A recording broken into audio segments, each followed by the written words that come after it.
Bienvenidos amigos una vez más. Eh, Vamos a charlar un poco y vamos a dibujar como es nuestra costumbre. Y bueno, esta vez vamos a dejar un poco a los nativos norteamericanos de lado. Y lo que vamos a dibujar son algunos payasos. La verdad que es un tema que me gusta mucho.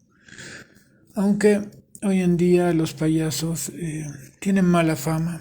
Lamentablemente por enfermos mentales que se han puesto trajes de payasos y han empezado a asesinar, y también por Hollywood, por culpa de Hollywood que ha publicitado todo eso. Pero los payasos en realidad siempre han sido a través de la historia bien vistos, eh, salvo en los últimos, no sé, 60 o 70 años que han empezado a tener, repito, mala fama por culpa de Hollywood.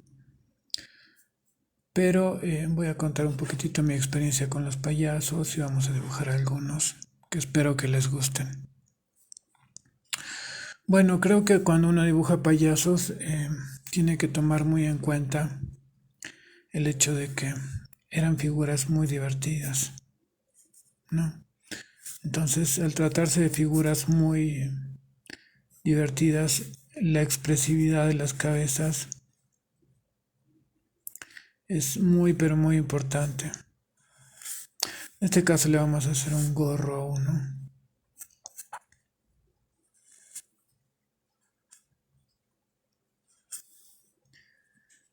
Y el payaso. El payaso, bueno, hablando un poquito de la historia del payaso, eh, los primeros registros nos hablan de que los payasos fueron eh,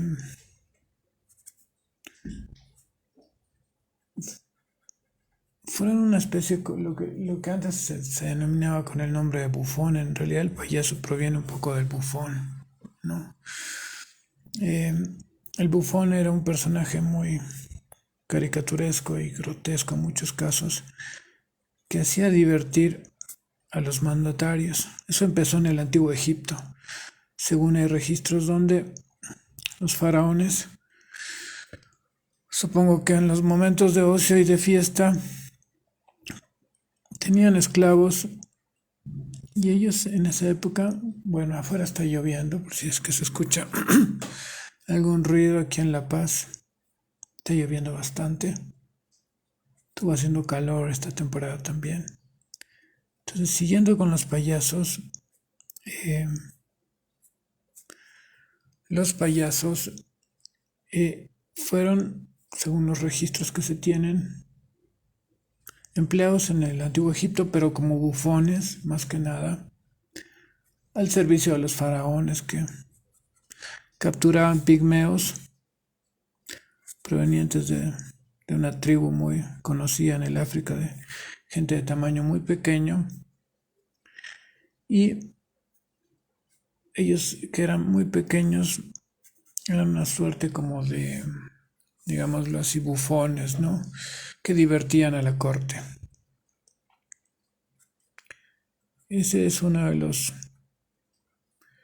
primeros indicios que se tiene con respecto a los payasos, eh, que siempre han sido algo muy divertido a lo largo de la historia, salvo en el siglo pasado por culpa de asesinos en serie, como podría ser Pogo, el payaso asesino, que obviamente eso mezclado con toda la publicidad que ha hecho Hollywood, han contribuido a que la profesión de payaso se arruine prácticamente. Y bueno, también otros locos que han aparecido asesinando con trajes de payaso, como si eso fuese una cosa muy divertida, especialmente en Estados Unidos, ¿no? Eh, Lamentablemente se les hizo muy mala fama en la televisión y bueno, obviamente en el internet, en el país del norte, que es donde básicamente más se ha castigado a los payasos en ese sentido. Y ahora obviamente ya tienen casi el repudio popular. Cuando yo era niño, recuerdo que todavía existían los circos de pueblo. Creo que alguno vi en el Alto, así que de vez en cuando llega alguno.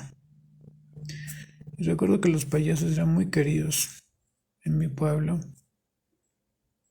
Eh, nos producían mucha felicidad, eran muy divertidos. Y teníamos otra visión de ellos, ¿no? No existía como éramos gente de pueblo, no había una degeneración tan grande con respecto a estos personajes. No se buscaba hacer dinero como luego hizo Hollywood. Eh, utilizando a los payasos como asesinos y figuras del mal como podría ser Jason o Michael Myers o el hombre lobo, qué sé yo. Todo ese tipo de cosas. Entonces, por lo tanto, me crié con eso y recuerdo que venían unos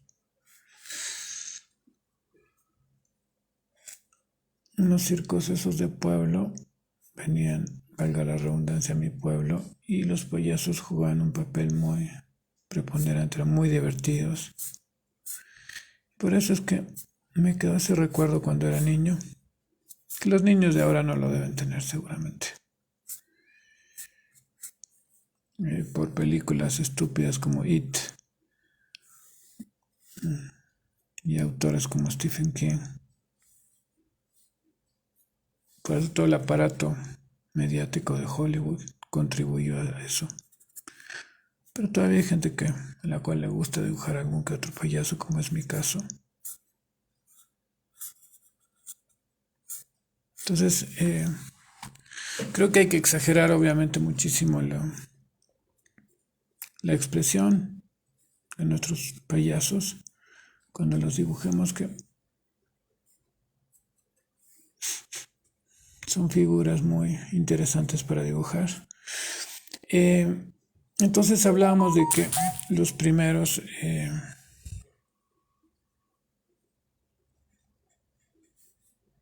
payasos fueron los pigmeos, los prisioneros de la tribu de los pigmeos en el antiguo Egipto, que jugaban como un papel de bufones, ¿no? Que de ahí proviene en realidad el payaso. Eran los bufones de la corte, que generalmente hacían reír a todos.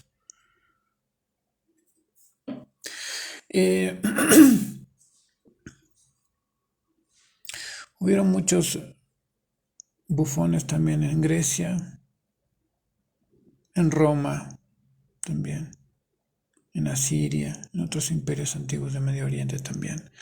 La figura del payaso es la del cómico, y en realidad no se vestían igual que los payasos modernos, pero la figura era la de siempre, ¿no? Y la función también era la de hacer reír a los reyes y demás. En Inglaterra fue donde eso se propagó mucho. John Scogan fue un payaso muy conocido, que trabajó como bufón para la corte del rey. Y también Rohirrim, un payaso muy conocido. Estamos hablando del año 1125 aproximadamente. Entonces, durante la dinastía del rey Enrique.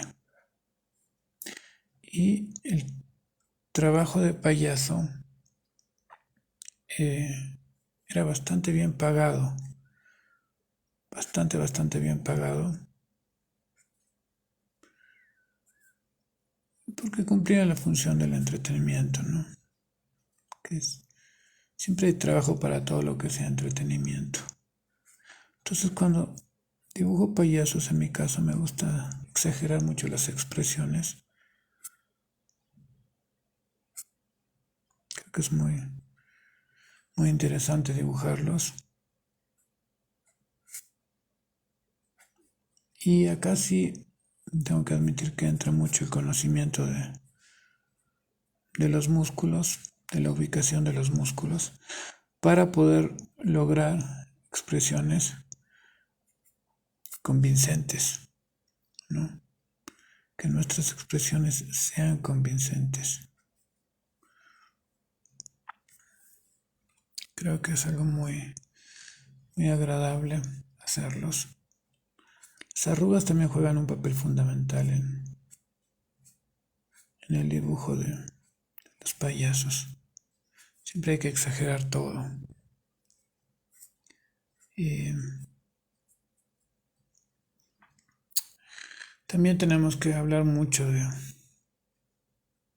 del arlequín italiano durante la Edad Media, que era como el payasito. Influenció mucho, por ejemplo, a lo que es en Bolivia el pepino, ¿no? Que está sacado un poco del arlequín italiano, el famoso pepino.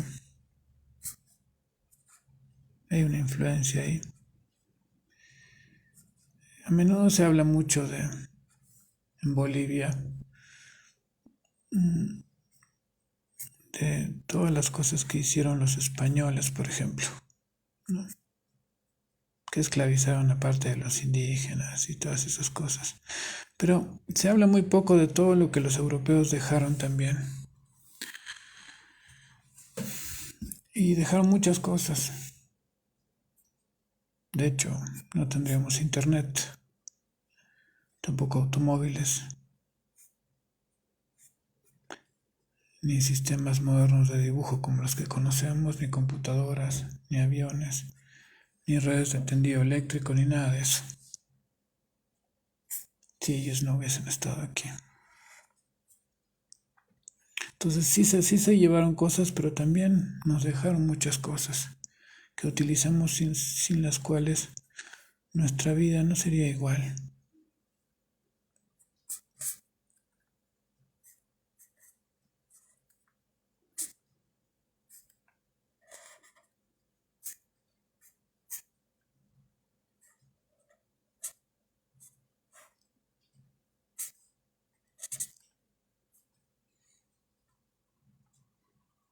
Saludo a Eric. ¿Cómo estás, Eric? Espero que bien.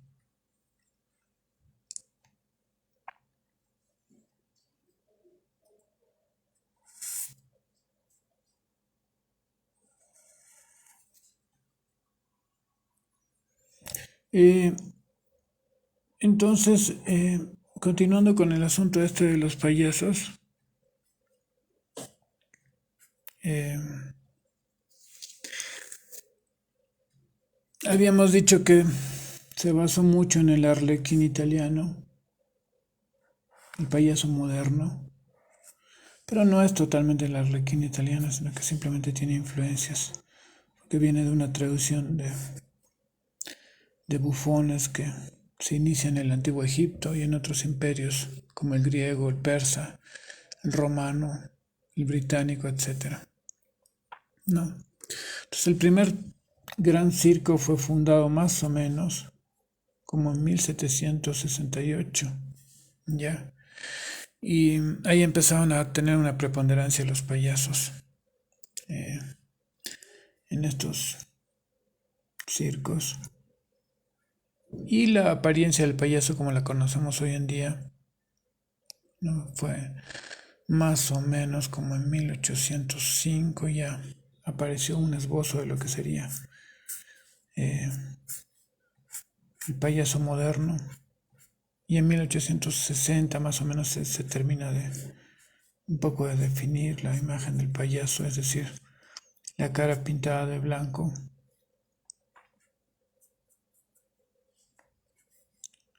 y la boca pintada de rojo y demás. Fue Augusto quien definió un poco el payaso Augusto, quien definió un poco esa apariencia, que a la larga sería la más clásica de los payasos, ¿no? Entonces,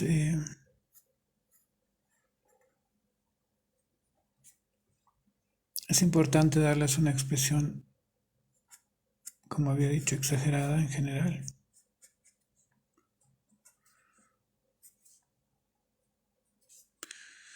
Y bueno, luego podemos hacer muchas combinaciones y cosas por el estilo para tratar de que nuestros payasos sean lo más gráficos posibles. Acá le vamos a poner un poquitito de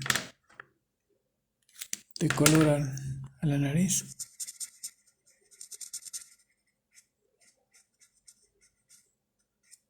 Para hacerlo más gráfico. Bueno, estos marcadores son comunes. Entonces se corren un poquitito cuando les pongo color encima, lamentablemente. Ahí está. Pero por lo general también son útiles. Bueno, son marcadores Faber-Castell, como ustedes verán, que cuestan, si no me equivoco, algo así como $2.50. El payaso Augusto fue justamente el que en 1860 creó la imagen del payaso moderno. Se pintaba alrededor de la boca, ¿no? Estoy tratando de que no se corra mucho. Generalmente tengo que decir que los que dibujan con marcador, los que pintan con marcador suelen dibujar con bolígrafo porque el bolígrafo es compatible al marcador. Pero este marcador no es compatible a otros marcadores. Entonces es normal que se me corra un poquito porque es muy barato y no tiene mucha calidad, pero a mí me sirve mucho cuando dibujo. Busco por lo general materiales baratos para dibujar. Me acuerdo que mi padre me decía que siempre había que buscar los mejores materiales que uno pudiera y era verdad porque el dibujo era muy difícil de por sí. Y si le aumentábamos el hecho de que teníamos malos materiales se hacía más complicado. Eso es verdad, pero el asunto fue que durante mi vida tuve que recurrir a materiales muy baratos por falta de medios económicos, entonces me las tenía que arreglar con materiales extraordinariamente baratos. Y por eso aprendí a usar. Pero recomiendo, obviamente, dependiendo de la dificultad del trabajo, que se utilicen materiales lo más caro posibles, ¿no? Lo irónico es que cuando empiezas a dibujar usas los materiales más caros y cuando sabes usas cualquier cosa porque con cualquier cosa ya te sale. Entonces, me gusta mucho dibujar payasos, esa es un poco la forma que tengo de hacerlos. Como les había dicho, las expresiones son muy importantes y los payasos durante la Gran Depresión empiezan a tener una especie como de auge, ¿no? Durante la Gran Depresión los payasos tienen un auge tremendo, se los requería mucho. Ahora, repito una vez más, como había dicho, por culpa de Hollywood, eh, se ha degradado mucho el asunto de los payasos, ¿no? Se ha degradado muchísimo por las películas que se han hecho, especialmente la de It, que en realidad pienso que no sé si eres tan buen autor de relatos de terror si recurres a un payaso, sinceramente, como escritor. Parece un poco limitado.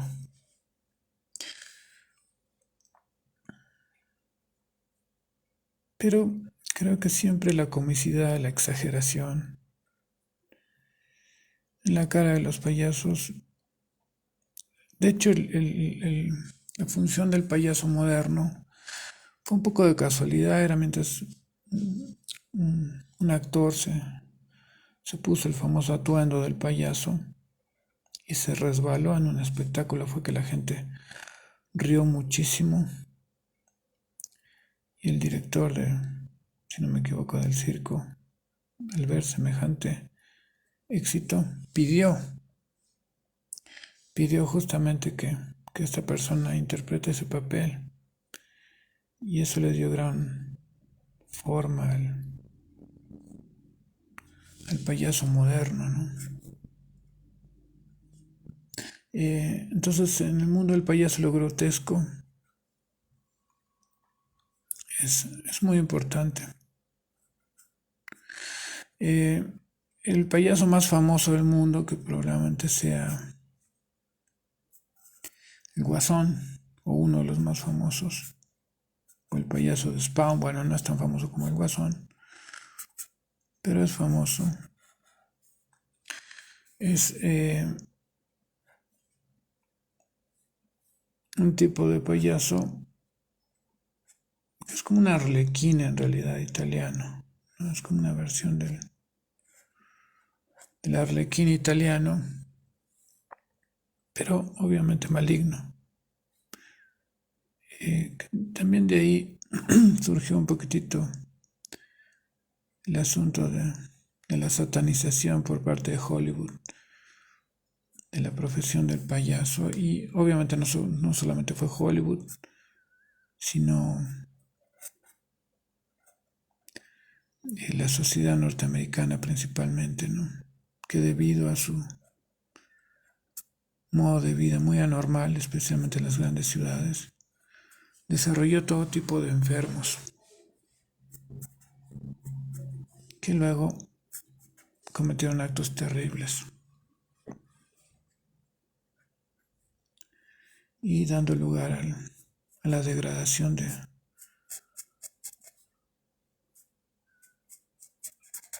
payaso. Y no solo del payaso, también de muchas cosas más terribles o igual.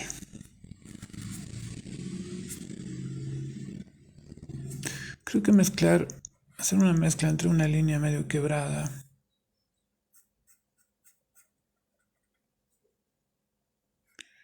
sectores del dibujo que estén limpios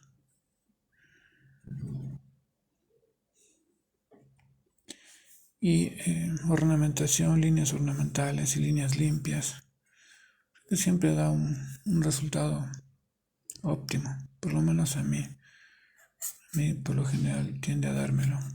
Uno tiene que ir de acuerdo a sus características.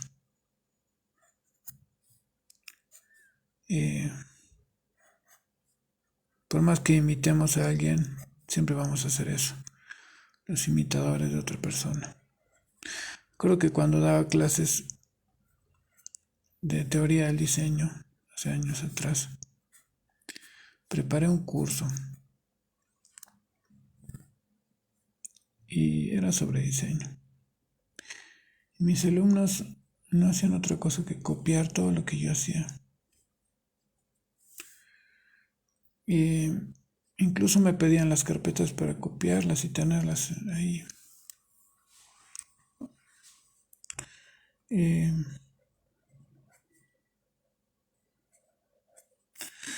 Este tipo de cosas son buenas en un principio.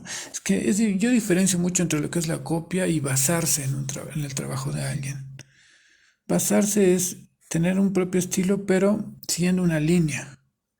Y copiar es otra cosa. Entonces,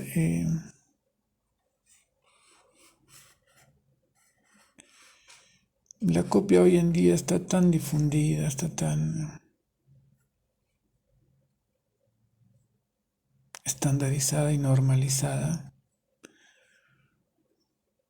que no nos damos cuenta ya que copiar es casi un delito en realidad, ¿no? Y obviamente lo que es un delito es hacer como que eso fuese nuestro, como ciertos ilustradores que se le han pasado toda la vida copiando a otros y el estilo ya existe, pero descaradamente, ¿no? muy descaradamente. Ustedes van a notar, no sé, no creo que muchos usen este marcador, porque últimamente la gente como que se ha vuelto muy exquisita y son pésimos dibujantes muchos si usan material de lo mejor.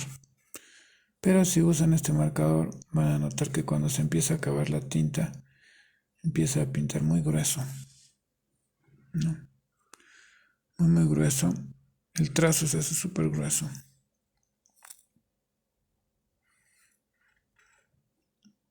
Eso, si eres un preciosista del trazo y haces las cosas muy meticulosamente, no te va a servir. Definitivamente que no te va a servir porque se va a engruesar demasiado tu trazo y no va a quedar lo que quieres, pero sí te aumenta en potencia de dibujo tremendamente. En ese sentido sí aumenta en cuanto a la potencia, claro. Vean el video anterior que subí donde hablo sobre el porqué de la potencia de los dibujantes y por qué no tienen potencia otros dibujantes, ¿no? Entonces, en la figura del payaso tienes que exagerar las expresiones, evidentemente. Tienes que hacerlo un poquito grotesco de alguna manera, pero puede ser divertido. No siempre tiene que ser algo satánico, ni malévolo, ni etcétera, ¿no? Entonces, es muy interesante cómo uno puede trabajar la expresión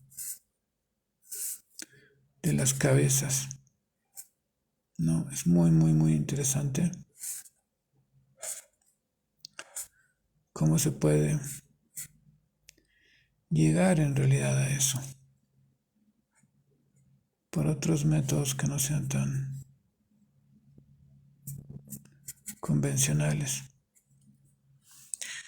Eh, en Bolivia he notado una cosa, que la gente disfruta mucho a veces del trabajo de uno. Eh, Incluso roban ideas, roban cosas, como hace todo el mundo ahora, porque están tan acostumbrados ya a robar del internet todo. Claro, como nadie les cobra derechos ni nada, se ha vuelto muy fácil eso. Entonces, incorporamos esa información y luego pensamos que nos pertenece. Pensamos realmente que es nuestra, que nosotros la hemos inventado, cosas por el estilo. Y nunca mencionamos las fuentes de las cuales las hemos sacado. Y está muy mal eso. Habla de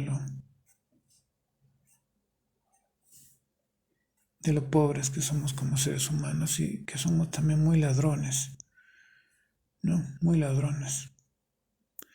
Y en general en el mundo es así. Pero si uno se basa en un trabajo o admira a alguien, es bueno mencionarlo. Yo siempre menciono a Hugo Pratt como uno de mis mentores artísticos.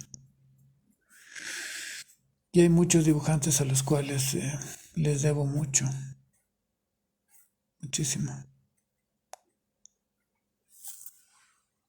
Eh, Creo que durante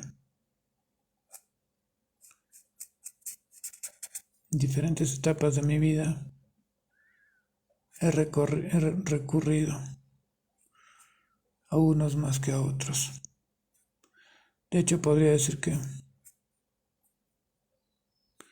en algún momento aprendí muchas cosas de Alberto Breccia. O también aprendí muchas cosas de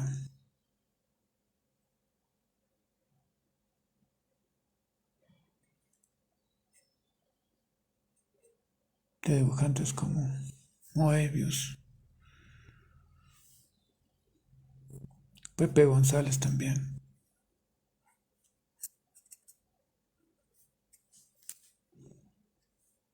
También de los grandes dibujantes de Walt Disney y de los de Warner Bros. También.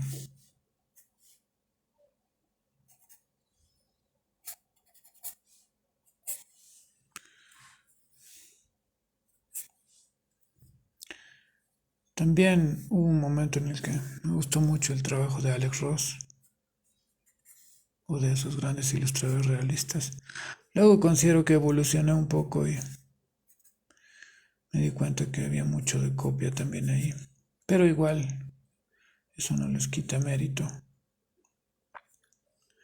Sí, también aprendí cosas de Frank Frazetta o de Joao Motini o de Bruno Premiani y de un sinfín de autores que me la pasaría todo el día nombrándolos porque han sido realmente profesores para mí, en un sentido figurado.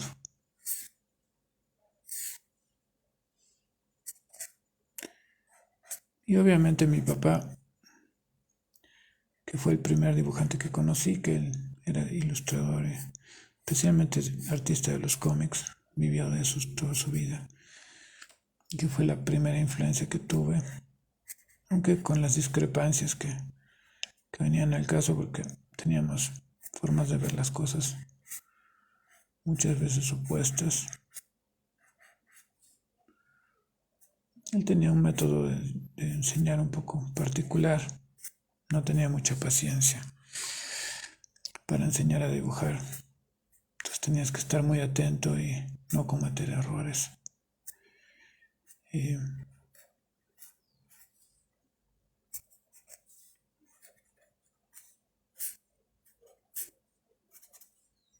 eh, por ejemplo, decía que creía mucho en los conceptos de la anatomía y del dibujo clásico, y está muy bien eso.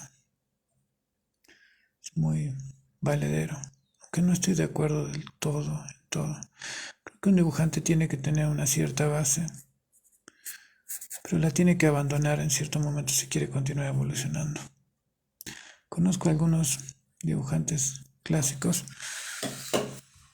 que toda su vida han sido dibujantes clásicos, ¿no? Y nunca han intentado nada fuera de lo común. Siempre continúan con el mismo estilo, es decir, el proceso mecánico. Proporcionar, obtener la forma, marcar los planos, darle el volumen, darle los degradados. Siempre hacen lo mismo, es un proceso tan mecánico, falto de creatividad. Y es muy bueno y da resultado, no he dicho que no, son las bases del dibujo clásico.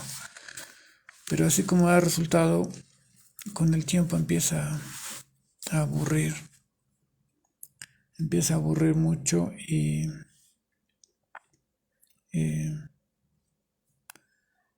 termina convirtiéndose en algo totalmente mecánico y falto de creatividad, pero muy perfecto desde el punto de vista de la técnica. Eso es verdad. Pero son dibujantes a los que les falta intuición, en mi opinión, muy, muy mentales. A menudo pasa, es muy común eso en los dibujantes, por lo menos en Occidente, que la mayoría son muy mentales, utilizando solo un hemisferio del cerebro. Ahora, la pregunta sería, pero ¿por qué no utilizan el otro? Porque es muy difícil y no tienen un método adecuado para eso. No lo tienen o no tienen la capacidad tampoco. Si lo tendrían, la mayoría no tiene la capacidad para seguirlo. Entonces ahí está la explicación. Es una mezcla de las dos cosas. Ni hablemos de utilizar simultáneamente los dos hemisferios o llegar a usar un tercer cerebro, ¿no? Que eso ya es mucho pedir. Ni hablemos de algo así. Pero en mi opinión el dibujo tiene que tener frescura, tiene que tener soltura, en pocas palabras tiene que tener vida. Estoy cansado de ver dibujos en internet, ya sea en Instagram o en las redes sociales, que son horribles, francamente, pertenecientes a personas que están totalmente muertas y que no tienen talento para dibujar, realmente no lo tienen. Pero las redes sociales te permiten mostrar buenos trabajos de artistas muy buenos, como Karl Kopinski, por ejemplo, muy bueno, o Simone Bianchi, que sé, hay muchos que son buenos. Y también permite mostrar cualquier porquería que haga cualquiera y que es pésimo. Pero también hay matices en el dibujo. No toda la gente es consciente de eso, ¿no? Alguna nunca llega a darse cuenta de la diferencia entre dibujos, porque no son dibujantes tampoco. Y carecen obviamente del talento. Es como cuando tú eres afilador de cuchillos, sabes quién es un buen afilador de cuchillos y quién no es un buen afilador de cuchillos, porque estás en eso. Y como estás en eso, obviamente que te ubicas. Pero para el que no está en eso es imposible. Para la persona común, la persona de a pie, los matices que posee el dibujo y la diferencia entre un dibujante y otro es como cruzar un océano. No puede darse cuenta de eso, de qué es la espontaneidad, porque no sabe nada absolutamente. No sabe, no tiene idea. No entiende, no lo entiende. Ese es el problema. No lo entiende. Si hay dibujantes que no lo entienden, imagínense las personas comunes. O sea, muchísimo menos, ¿no?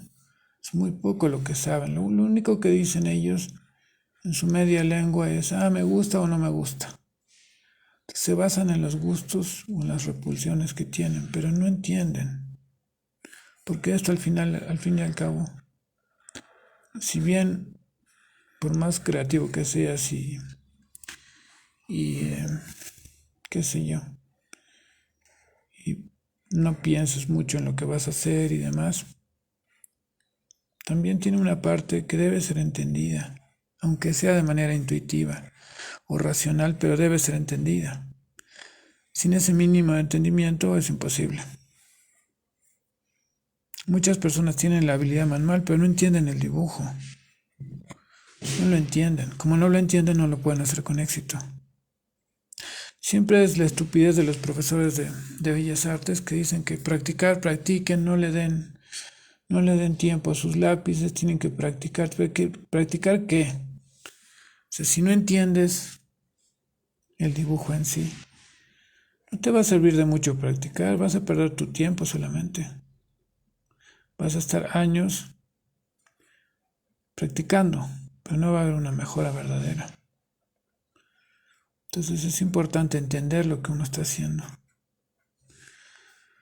Luego que lo entiendes, se te abren todas las puertas. Ahí puedes hacer lo que quieras, pero no sin antes haber pasado por el proceso de entendimiento, que es clave. Se funciona mucho por automatización hoy en día, por mecánica. Rara vez la gente entiende lo que hace. En el caso de los payasos, por ejemplo, la expresión es fundamental. Tienes que saber dibujar bocas que llamen la atención. La nariz ya está resuelta, es un círculo, prácticamente. Pero si lo haces irregular queda mejor todavía, ¿no? El resto es pintar solamente los bordes con colores. Darle adornos, darle ese tipo de cosas. Y de esa manera los payasos salen súper expresivos. El arte de la línea es toda una ciencia. Es toda una ciencia que no se aprende de un día para el otro. Entonces, creo que tenemos que ser sinceros con lo que hacemos, con los dibujos que hacemos. Como me dijo una vez un dibujante, no te metas en problemas que no vas a poder resolver. Hay que aceptar también las limitaciones. Hoy se vive en un mundo en el dibujo en el que la gente piensa que porque se compra un libro de dibujos, se descarga 20 dibujos de Andrew Loomis, Hogarth y Brakeman y quien sea, y pasan clases en doméstica, no sé, creo que doméstica ya no existe, o aprenden cursos gratis en YouTube por los cuales nunca quieren pagar y entonces se los regalan y demás. Entonces piensan que ya han subido un dibujo a internet y ya son dibujantes y luego cuando tienen que hacer algo complicado en dibujo ya no pueden. No tienen soltura, son un desastre. ¿Y por qué pasa todo eso? Por ese pensamiento justamente. Cualquiera se puede comprar un sintetizador, se puede comprar una guitarra, se puede comprar un mezclador, pero eso no te hace músico. Yo me acuerdo que tenía un montón de compañeros en la universidad que se compraron unos sets de pinceles y todos sus padres les compraban material carísimo. Después no sabían nada, no sabían qué hacer con eso. Pero el material que tenían era súper caro, ¿no? Eso sí hay que admitirlo. Eh, pero los trabajos eran realmente patéticos. Entonces eso prueba lo que les digo.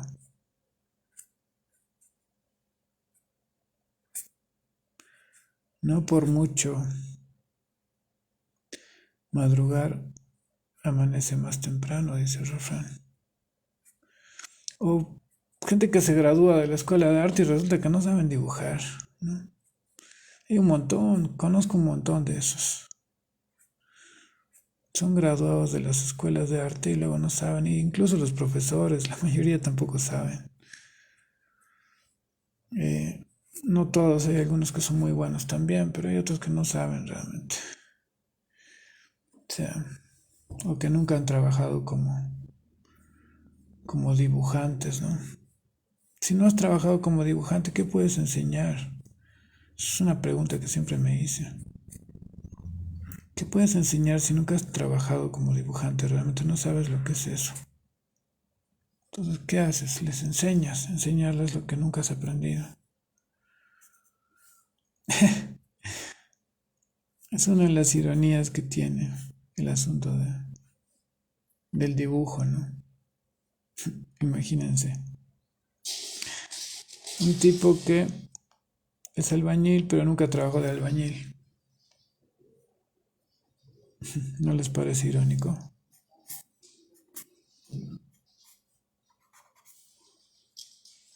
Claro que es irónico. Por supuesto que lo es.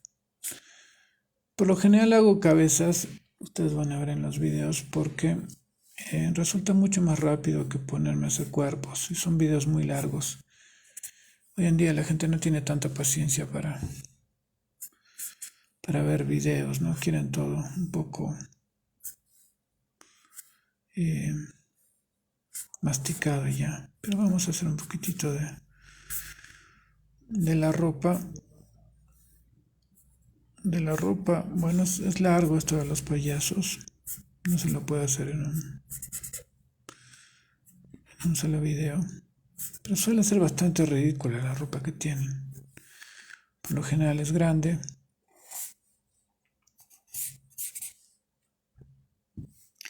A veces utilizan guantes también. Los payasos.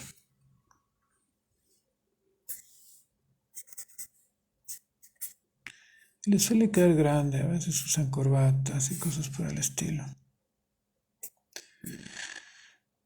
Acá le vamos a hacer una mano muy improvisada. Bueno, recuerden que esto también viene con a tinta.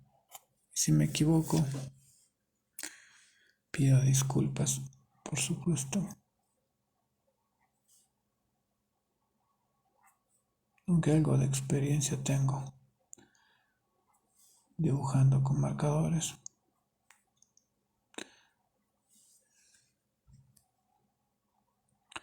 Pero siempre es recomendable hacerlo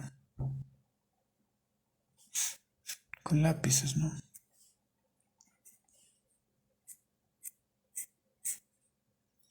Por lo general, el payaso es un ser bastante, como habíamos dicho, es un bufón, ¿no? Es un bufón. Entonces este tipo de ejercicios tienen que hacerlos. Es bueno que el dibujo fluya. No importa si se equivocan. Lo importante es hacer que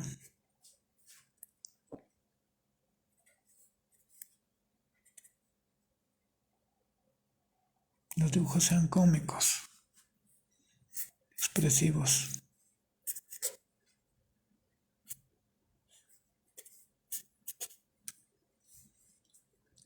Si tienen que recurrir a la deformación, está bien, no hay problema. Ahora otra cosa es saber que uno está deformando y no que esté deformado porque no sabemos cómo es. Entonces,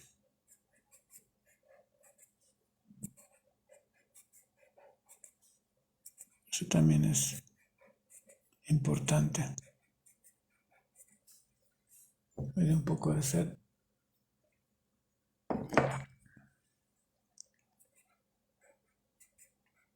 Casi siempre hago este tipo de cosas donde, bueno, me vino porque dibujaba mucho para mis alumnos.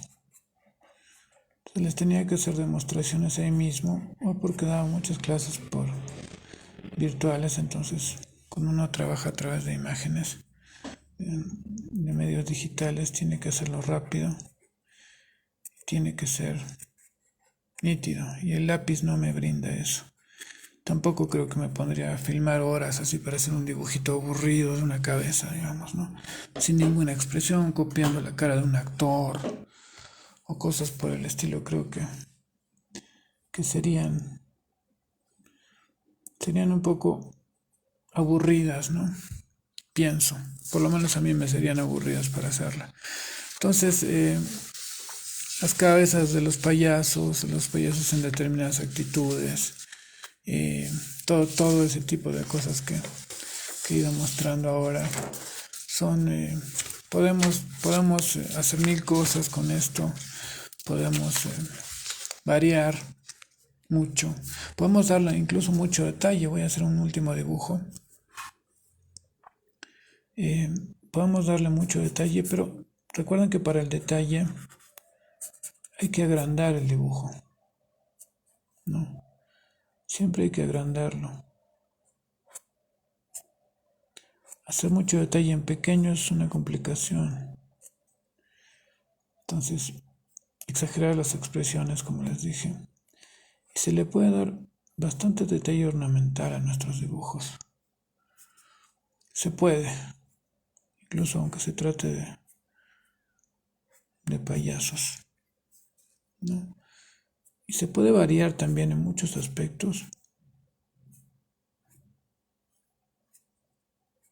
El asunto es que el dibujo quede simpático, agradable.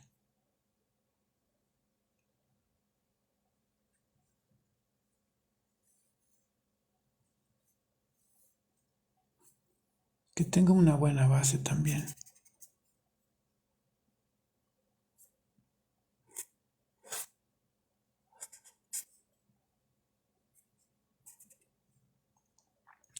Pero la pregunta sería si podemos darle un poco más de detalles a la cabeza o a lo que estamos dibujando. La respuesta es sí.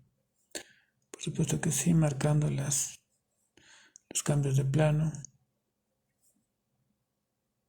las texturas.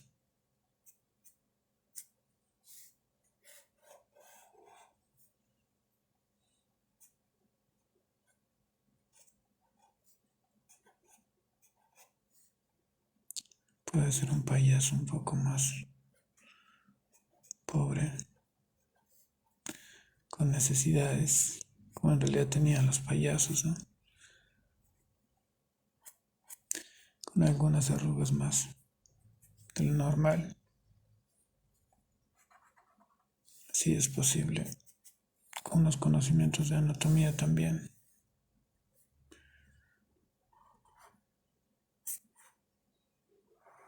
Cambiar, ponerle un gorro a lo mejor más como de arlequín. O inventado por nosotros, ¿no? No hay límites en esto. Bueno, no hay tantos límites como cuando uno utiliza la ropa convencional. Límites hay. Perdón por la estupidez de haber dicho que no hay límites, porque límites hay. Nunca crean en esas frases tontas que dicen, la imaginación no tiene límites, la creatividad no tiene límites. Esas tonterías que se le ocurrieron, frases chapucescas, que se le ocurrieron a los tontos que enseñan publicidad, enseñan talleres de creatividad. Entonces, quieren vender productos y se valen de los ingenuos.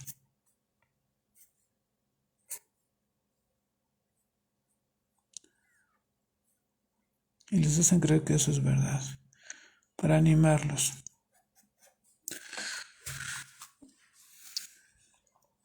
No, por ejemplo, esas frases que dicen, el límite lo pones tú y toda esa tontería.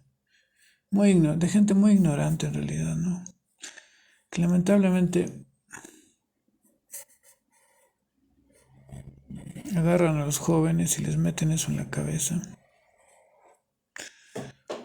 Y obviamente, como ellos no saben, creen y repiten eso como un dogma casi divino.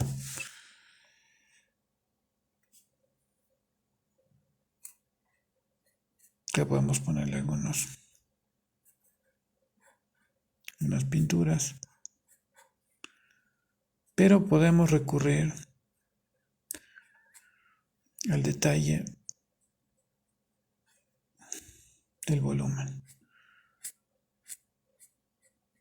Pero haciéndolo más grande, ¿no? Haciéndolo mucho más grande. Si no vamos a tener problemas. Más que este marcador tiene un trazo muy grueso, entonces no permite demasiado los detalles muy pequeños. Pero si lo hacemos más grande tenemos la posibilidad de darle algunos más detalles más de luz, de sombra. Si nos gusta el dibujo un poco más detallado, podemos darle detalles de ornamentación a nuestro payaso, a nuestro arlequín, a lo que queramos.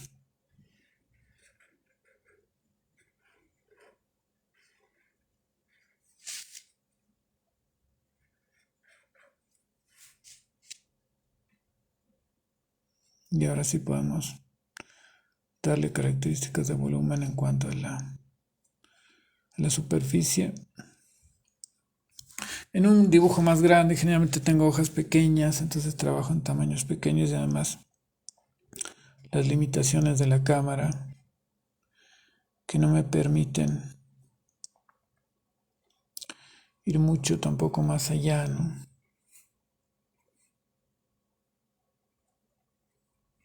De lo que estoy haciendo.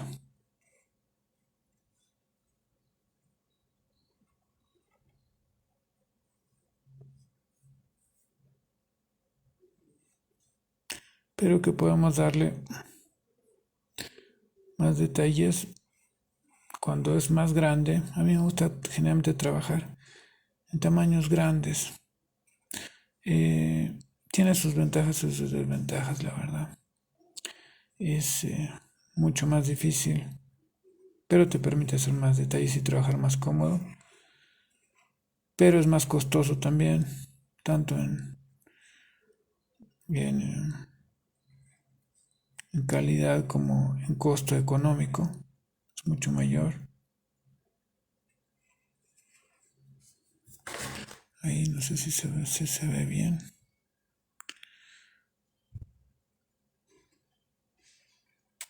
Este es un trabajo, bueno, yo siempre trabajo muy grande. Me gusta más chiquitito. Encima como tengo un marcador grueso. No el más grueso, obviamente, pero un poco grueso. Me molesta un poco lo que es chiquitito.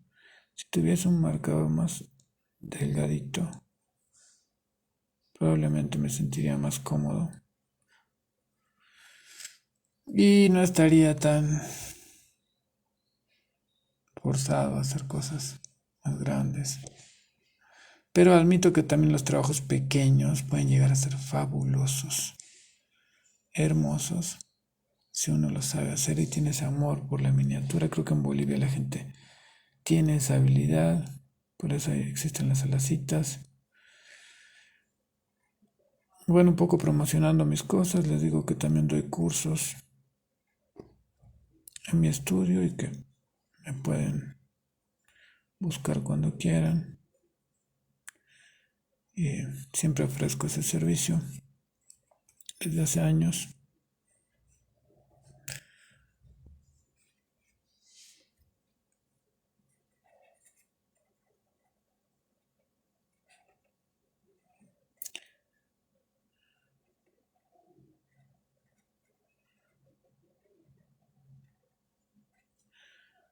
Siempre estoy ahí con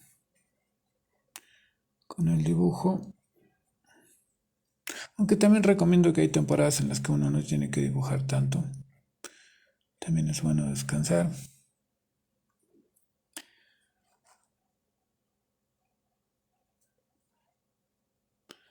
Bueno, acá hemos hecho un dibujo un poco más detallado, con un poco más de tiempo, no tan rápido como los otros. Y espero que les haya gustado mucho y que hayan podido sacarle algo de provecho y que me sigan en el canal que voy a abrir en YouTube.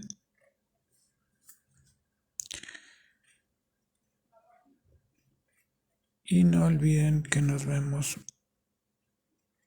la próxima. Que tengan un buen día. Todos.